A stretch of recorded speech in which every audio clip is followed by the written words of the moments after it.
नमस्कार मित्रांनो, स्वागत आहे तुमचं आताच्या ब्रेकिंग न्यूजमध्ये।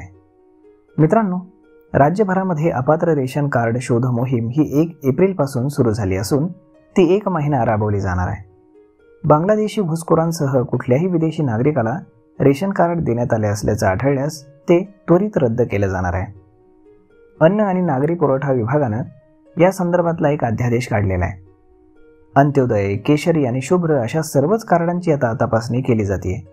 जी कार्ड अपात्र असल्याचं आढळेल ती लगेचच रद्द केली जाणार आहेत आणि दरवर्षी अशी मोहीम राबवली जाणार आहे। रेशन दुकानदारांना त्यांच्याकडील कार्डाची तपासणी करण्यासाठी फॉर्म्स दिले जाणार आहेत।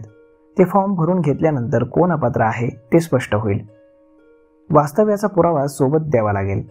हा पुरावा 1 वर्षांपेक्षा जुना नसावा ही मुख्य अट असेल। कार्ड धारकाकडून आलेल्या माहितीची तपासणी आणि अन्न नागरी पुरवठा विभागाच्या क्षेत्रीय कार्यालयाकडून केली जाईल। ज्यांनी वास्तव्याचा पुरावा दिलेला नसेल त्यांना 15 दिवसांची मुदत दिली जाईल।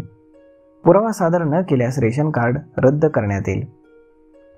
एका पत्त्यावरती 2 रेशन कार्ड असतील, एकाच कुटुंबामध्ये 2 कार्ड दिलेली असतील तर त्यातील एक रद्द केले जाईल।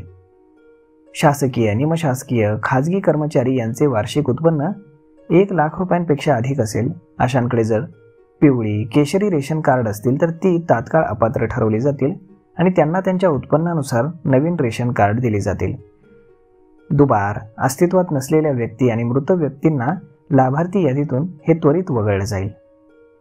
तर मग अशा पद्धतीनं मित्रांनो, जर तुमच्याकडे रेशन कार्ड असेल तर आजच आपल्या जवळच्या रेशन दुकानामध्ये जाऊन त्याची तपासणी करून घ्यावी। तर मग मित्रांनो, हा व्हिडिओ, ही माहिती तुम्हाला कशी वाटली हे तुम्ही आम्हाला कमेंट करून नक्कीच सांगा आणि जर आवडली असेल तर आपल्या जवळच्या मित्रमंडळींसोबत देखील हा व्हिडिओ तुम्ही शेअर करायला विसरू नका। धन्यवाद।